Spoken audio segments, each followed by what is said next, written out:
Bonjour Monsieur Moreau, comment allez-vous? Bonjour, ça va très bien, Monsieur Baer. Alors bon, on se parle aujourd'hui parce que on en a déjà parlé beaucoup avec le maire Monsieur Gino Cyr de ce projet du prolongement du réseau d'égouts d'Aqueduc. Dans le fond, toi, tu viens nous en parler plus aujourd'hui parce que tu as beaucoup plus de détails à nous donner, puis de l'information importante à transmettre à des citoyens qui sont concernés directement par ce projet-là. Est-ce que peut-être tu pourrais déjà avant ça nous faire un reflet de où il en est rendu ce projet? Oui, mais là, on approche près de 70% du projet réalisé d'installation de canalisation, mais il reste encore beaucoup de travail à faire avant de faire les branchements résidentiels. Mais compte tenu que la majorité des questions qui sont adressées à la municipalité dans les dernières semaines concernent le branchement résidentiel, surtout les gens qui voulaient se prévaloir là, de l'étalement d'avoir le programme de financement là, sur 10 ans, ben je pense que on était rendu là pour donner l'explication générale à l'ensemble des personnes, puis aussi d'expliquer les prochaines étapes qui s'en viennent dans les prochaines semaines. Alors du coup, pour ça, dans le fond, les gens qui sont concernés, tu dis, c'est vrai que la dernière fois aussi, le maire nous en avait parlé, qu'il y avait ce projet-là qui permettait d'avoir accès à du financement. Oui. Les gens qui sont, apparemment, vous avez eu plus de demandes que ce que vous attendiez. Est-ce que c'est ça? Oui. Mais si je peux faire une mise en situation, là, pourquoi Oui. on a fait ces actions-là, c'est que le dernier grand projet de prolongement de réseau là, qui s'était déroulé sur la rue de la Bellevue, ça fait plus de 20 ans déjà. Vous savez que même encore en 2022, il y a des citoyens que, malgré que le réseau d'Aqueduc et d'égouts a été passé dans ce secteur-là, ils sont toujours pas connectés au service. Ce que, tu sais, dans mes premières années d'expérience à la municipalité, c'est une situation qui avait été déclarée à la ville. Donc, pour plusieurs raisons, à cause de la présence de roches, de rocs durs, donc ça faisait monter des coûts de branchement. Il y avait plusieurs terrains enclavés aussi. Puis, sauf que pour éviter que on passe à un réseau, c'est un projet majeur, puis pour connecter 100% des résidents du secteur dans le cadre de ce projet-ci, la ville en a pris des moyens. On a regardé la situation pour éviter que la situation de la rue de la Bellevue ne se reproduise pas. Donc, nous, ce qu'on a fait de un, c'est que pour aller chercher les lots qui étaient enclavés, on a décidé de construire 4 réseaux secondaires sur lesquels il y a 2 ou 3 maisons en plus du propriétaire de l'eau qui sont connectées dessus. Donc, c'est grâce à la générosité puis à l'ouverture aussi de ces propriétaires-là. Puis, je pense que je pourrais les nommer là. Dans les 4 réseaux secondaires, ça a été rendu possible grâce à Mme Véronique Méthode. Puis les 4 réseaux secondaires sont tous sous la rue du Moulin.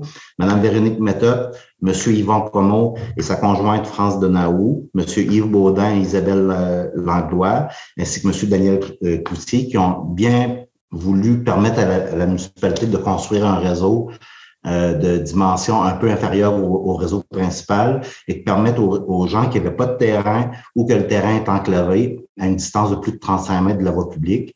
Donc, nous autres, on est allés de l'avant avec ça en enregistrant officiellement des servitudes, en faisant arpenter ces nouveaux réseaux-là. Et là, il en reste un à faire sur les 4, puis les travaux vont montrer. Mais dans le cadre de la consultation publique qu'on avait menée à l'hiver 2020, le coût des branchements résidentiels, le problème des terrains enclavés puis éloignés du chemin, là, c'était les craintes principales de certains citoyens, soit à bas revenus ou qui commençaient à rentrer dans l'âge, puis ils disaient, regarde, rendu à 72 ans, 75 ans, est-ce que je m'embarque à brancher ma maison avec des coûts qui sont quand même assez élevés. Donc, la municipalité, comme je vous ai dit, on a construit les 4 réseaux secondaires, mais aussi, on a mis en place un programme de financement sur 10 ans pour ces branchements résidentiels-là. Donc, nous, là, ce qu'on a fait, c'est que pendant une période de plus de 3 mois, on en a fait la promotion pendant les assemblées du conseil municipal, à la télévision communautaire pendant la consultation publique. Puis aussi, il y avait le conseiller du secteur, M. Léopold Briand, qui a fait sa tournée paroissiale, qui est allé voir les gens directement à la maison en diffusant la bonne nouvelle. Alors, pendant ces plus de 3 mois-là, les gens avaient la possibilité de venir à la ville pour venir remplir une fiche. Puis nous, on s'attendait d'avoir 10 ou 15 personnes qui auraient eu de l'intérêt, mais finalement, c'est 47 personnes qui se sont inscrites au programme. Depuis l'année passée, il y en a 3 qui sont sortis, qui ont décidé de faire réaliser leurs travaux eux-mêmes. Mais tu sais, même s'ils se sont retirés du programme, ça m'a permis quand même de comparer les prix de l'entrepreneur qui va venir faire les travaux par rapport au coût que lui a payé. Fait que là, je vais vous donner, parce que là, il y a des gens qui là, ils se demandent où c'est rendu, quand est-ce qu'on va se faire brancher, tout ça, puisque c'est le prix qu'on va nous offrir, ce qui est trop élevé ou pas assez élevé, mais à mon avis, là, c'est comparable. Donc, là, après qu'on a ouvert la possibilité aux gens de s'inscrire pendant 3 mois, ben, vu que sa grande popularité, c'est sûr que le coût d'installation dépassait les 100 000 $, pour l'ensemble du projet. Donc, on a dû aller en appel d'offres public, selon les règles contractuelles de la municipalité. Au terme de cet appel d'offres public-là, c'est les entreprises d'Auteuil de Matane qui a été retenue comme entreprise pour venir faire les branchements résidentiels. Donc, la plupart là, on a passé de 47 à 44. Donc, ces 44 personnes-là, ça va être un entrepreneur qui va tous les faire. Est-ce que, juste une petite question, est-ce que par exemple, le fait que justement il y ait un plus grand volume de gens, est-ce que ça a permis peut-être, j'imagine, de faire baisser quand même un peu les coûts du chantier général? Ben, c'était l'objectif. C'était l'objectif. Puis aussi, on essaie de gâter nos citoyens en donnant un service tout inclus. Fait que c'était aussi quand surtout pour les personnes âgées, pour eux autres, ils voient ça très gros, mais dans le fond, on a eu l'expérience avec les réseaux secondaires, c'est quelque chose qui est pas si pire que ça. Puis on a pris en charge une grande proportion de ces travaux-là. Mais pour revenir à mes j'étais parti pour dire quelque chose là. Est-ce que oui, mais peut-être que ce qu'on pourrait faire, ça serait de parler de la séquence des travaux, comment ça va se faire, puis juste pour un peu baisser les attentes des citoyens. Donc, au niveau des branchements résidentiels, avant de faire ça, il faut que le réseau principal soit totalement installé. Comme je vous disais d'entrée de jeu tantôt, 70% de la canalisation est installée. Donc, on prévoit jusqu'à la fin juin, jusqu'au 27 juin environ. C'est à peu près dans ce temps-là que les travaux vont être complétés sur toutes les sections de rue. Donc, c'est un projet il n'y a pas juste la rue du Moulin. Là. On a rue du Moulin, rue de l'Horizon, une partie de Bellevue et rue des Pionniers. Fait que vers le 27, les travaux vont être terminés, mais suite à ça, on doit faire des tests de ce réseau-là. On doit mettre l'ensemble du nouveau réseau sous pression. Puis ensuite, on doit procéder au nettoyage des conduites. Ensuite, là, va débuter les travaux de branchement résidentiel. À la dernière séance du conseil municipal, la date qui était avancée, c'était le 14 juin. Malheureusement, à la dernière réunion de chantier, on a décidé de se donner 2 semaines de plus avant de pouvoir commencer ces travaux-là. Donc, dès que les tests de pression vont être faits, le nettoyage des conduites, la séquence, l'entrepreneur principal, qui est le groupe Michel Leclerc, m'a fait part d'une séquence des travaux, de la façon que ça va se faire. Donc, les 2 premiers branchements qui vont être faits par les entreprises d'Auteuil de Matane. Ça va être sur la rue Bellevue avec M. Mario Mercier et Mme Lisette Méthode. Tout de suite après, on va monter la rue de l'Horizon avec 6 branchements. Donc, ces 6 personnes-là ont fait la demande par écrit en remplissant le formulaire. Donc, ils vont se prévaloir des 10 ans d'étalement des paiements. Donc, on a M. Édouard Mercier, que lui avait deux entrées à faire de 2 maisons différentes. Mme Gilberte Méthode, M. Luc Mercier, Mélissa Mercier et Andrea Nicolas. Les autres sont sur Horizon Nord. Donc, ça va être la séquence. Donc, on commence par Bellevue, ensuite on complète Horizon. Puis là, on va se transposer sur la rue du Moulin dans la partie ouest. Donc, la partie où le groupe Michel Leclerc va terminer la pose de la canalisation principale. Donc, on va commencer par ce secteur-là pour faire les branchements résidentiels. Là, puis pourquoi on doit un peu décaler le début des travaux d'entreprise d'Auteuil? C'est parce que 75% des branchements résidentiels qui sont à faire sont dans la partie ouest de la rue du Moulin. Donc, c'est sûr que celle-là, on a du monde. J'ai justement le document d'appel d'offres qui est ici, là. Donc, ça va commencer par chez M. Marc Méthode, là, en s'en venant. C'est très personnel, hein? C'est personnalisé comme entrevue, mais je pense que ça valait la peine de le faire de cette façon-là. Oui, puis c'est une façon d'informer les gens, les citoyens, oui. Ouais. Donc, il faudrait que je commence ma liste à l'envers, là. Donc, comme je disais, ça commençait complètement au bout de la rue du Moulin, donc au 168 rue du Moulin, à partir de chez Marc Méthode. J'ai pas écrit les noms sur les deux derniers, là. 164 rue du Moulin. Après ça, on tombait au 163 chez M. Ralph Plourde, Pascal Mercier, 159 rue du Moulin, 158, 155, 154 A et B. Au 152A, Gabriel Aupin, Ghislaine Comeau. Ça va se faire après. Puis toujours en s'en allant vers l'est, Mme Rosalda Duguay, Éric Moreau, Marie-Lise Dubé, Roland Méthode, Fernand et Linda Dubé, Mme Hectorine Moreau, Mireille Moreau, M. Mario Mercier, qu'on connaît, c'est plus son père, M. Tino. Après ça, au 123B, Nancy Lafontaine, Emmanuel Méthode, Adélard Méthode, Mme Janine Méthode, Jeannot Bernatchez, Hormidas Boudreau, Gérald Moreau, puis jusqu'à Mme Véronique Moreau. Donc, ça, c'était la partie ouest. Il y en avait, je viens d'en nommer 27, là, juste là. Okay? Donc, les 27 que je viens de parler, encore une fois, c'est ceux qui ont rempli le formulaire, qui ont droit à 10 ans d'étalement des paiements pour le branchement résidentiel. Ensuite, on va finir dans la partie est de la rue du Moulin, en commençant par M. Jean-Claude Moreau, Patrice Lausier, qui est son voisin d'en face, Mme Chantal Moreau, Linda Mercier, M. Emmanuel Moreau, Mme Cécile Boudreau, Mme Diane Moreau et finalement Mme Marcel Moreau, M. Jean-Guy Sénéchal. Fait que là, dans ce secteur-là, j'en avais très exactement, j'en avais 8. Puis dans la rue du Ruisseau, on avait permis aussi à une citoyenne de mettre à niveau ses installations septiques avec l'installation d'un champ d'épuration conforme. Là. Fait que là, ça va être le dernier contrat qui va être réalisé dans le secteur. Donc, pour un total de 44 projets de branchement résidentiel. Là, maintenant, au niveau des estimations, okay? C'est fait que là, les gens, la plupart des gens connaissent déjà le coût de branchement des projets.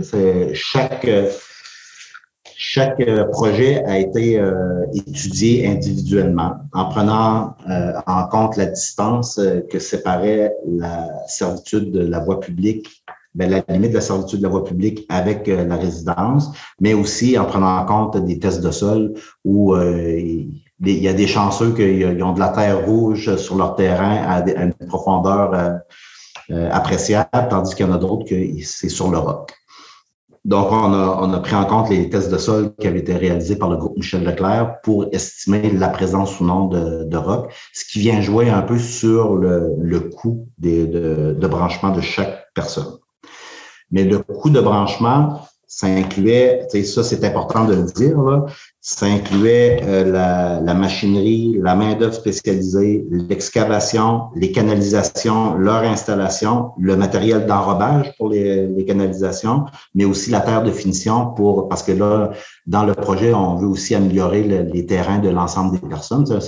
On est en train de faire une petite beauté à l'ensemble d'un secteur. Ça fait que là, c'est sûr que de faire les travaux de branchement, c'est une chose, mais de mettre de la terre de finition, puis prêt à faire l'ensemencement, c'était pour nous autres quelque chose de très important. Puis pour faire baisser la facture, au début, il était question d'ensemencement de pelouse hydraulique. faite par un entrepreneur, mais on a décidé de mettre cette idée-là de côté parce que ça faisait grimper la facture de 400-500 $ par projet. Donc, le but, c'était de rendre le plus accessible possible les branchements résidentiels. Donc, on a mis la pelouse de côté.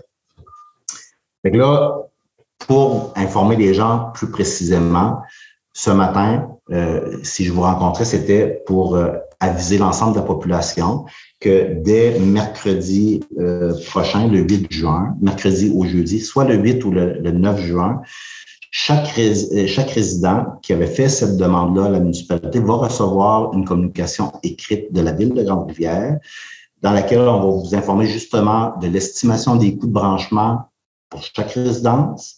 Aussi, donner une idée, ça va être quoi le paiement annuel, là, le remboursement annuel de ce projet-là, mais c'est pas dur, hein, c'est le montant divisé par 10. Mais il pourrait avoir des variations, en parlant avec l'entrepreneur, l'estimateur de l'entreprise d'Auteuil, il me disait que si jamais il avait estimé que peut-être il y aurait eu du ROC, puis il n'y en avait pas, que la facture pourrait aussi être réduite là, de 5 %. En tout cas, il va essayer d'y aller au réel. Là, fait que ça, c'est comme je vous dis, le prix que j'envoie aux gens, c'est l'estimation des coûts. Okay? Fait que là, ça comprend beaucoup de choses.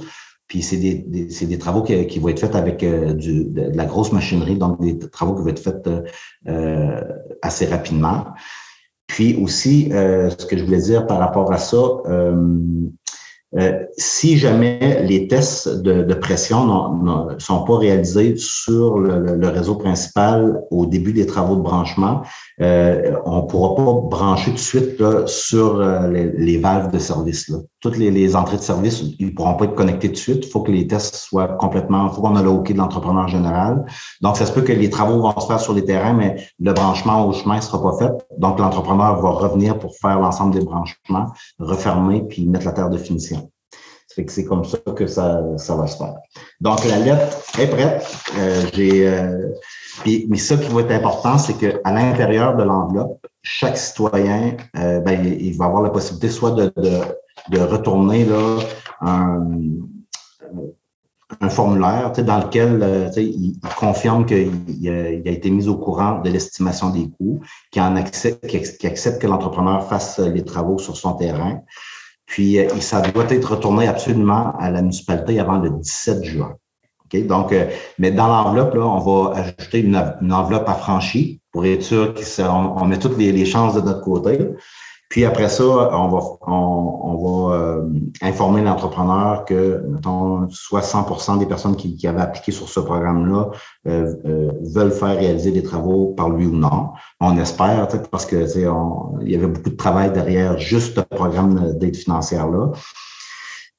Puis c'est ça, puis dès le 27 juin, le début des travaux de branchement. Donc, c'est seulement pour... parce que la plupart des appels qu'on avait à la municipalité, ça concernait vraiment le branchement. On avait informé des gens au fur et à mesure, mais c'est sûr que avec l'évolution des travaux, il y a toujours des changements de date. Hein, les échéanciers changent toujours, mais à la dernière rencontre de chantier, là, on a pas mal précisé des choses. Là. Puis aussi, c'était au niveau contractuel. C'est important que l'entrepreneur qui était responsable des branchements concorde ses actions avec l'entrepreneur principal qui était le groupe Michel Leclerc. Puis, dans les noms que j'ai nommés, là, de mémoire, je pense qu'il y en a 2 qui étaient sur le réseau secondaire, puis que les travaux ont été déjà réalisés par le groupe Michel Leclerc, parce que là, on ne voulait pas avoir un mélange d'entrepreneurs sur les mêmes terrains, puis au niveau aussi de la garantie des travaux. Donc, si jamais les canalisations sont déjà rendues à votre maison, c'est parce que c'est le groupe Michel Leclerc qui l'a fait. Mais au niveau du programme de financement, on va honorer notre programme. C'est sûr qu'il y a des branchements secondaires qui ont été réglés après qu'on est sorti en appel d'offres. Mais je veux dire, c'était mineur, mais nous, la vision de la Ville de Grande-Rivière, c'est d'aider le citoyen. Donc, là, on va le retirer avec entente avec l'entrepreneur qui était responsable des branchements, c'est que ça porte pas à confusion là, au niveau contractuel. Mais sauf qu'au niveau du citoyen, même si ça a été fait par l'autre entrepreneur, on va quand même honorer ce programme de financement-là sur 10 ans.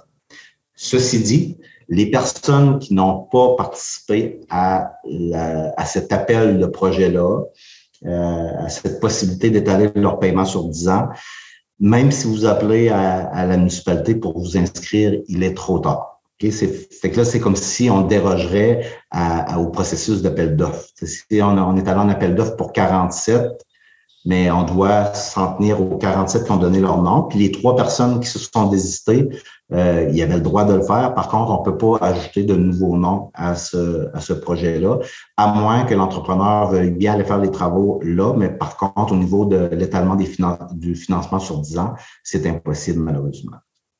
D'accord.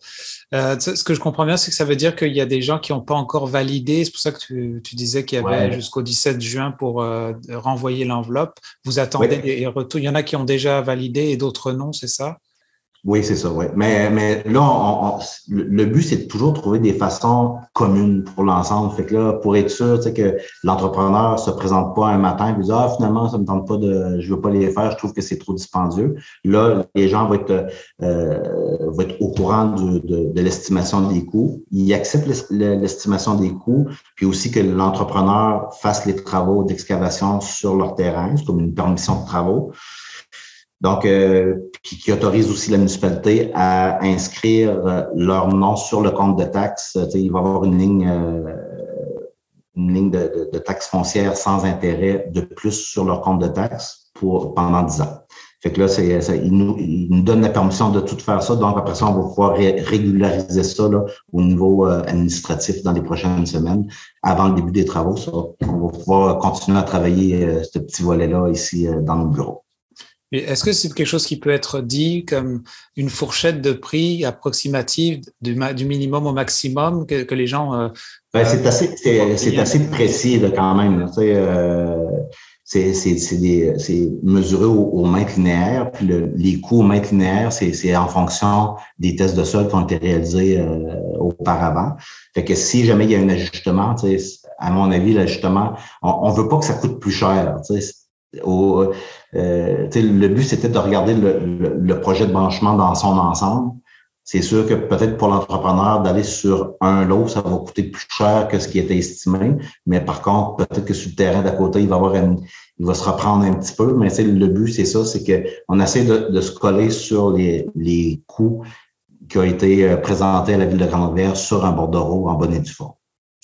Parfait. Donc, et si, là, pour terminer, est-ce que si les gens qui nous ont écoutés sur ce sujet-là et ont des questions supplémentaires, ils peuvent toujours vous contacter à la Ville?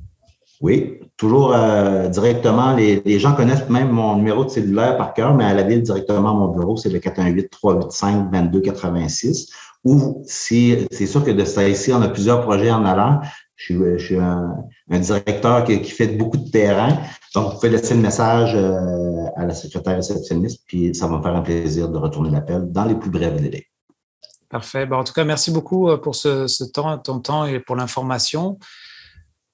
En espérant qu'elle soit claire pour tout le monde, il n'y a pas trop de retour d'appel à faire. Mais comme je vous dis, les informations importantes vont tout être ça va être décrit comme il faut dans la lettre que vous allez recevoir la semaine prochaine, donc le 8 ou le 9 juin prochain. Et à renvoyer avant le 17 juin, c'est ça? C'est ça. OK. Merci beaucoup, Ken, pour ton temps. Merci. Salutations à toute la population. Vous écoutez votre reflet d'ici. Revoyez tous nos reportages sur notre site Internet.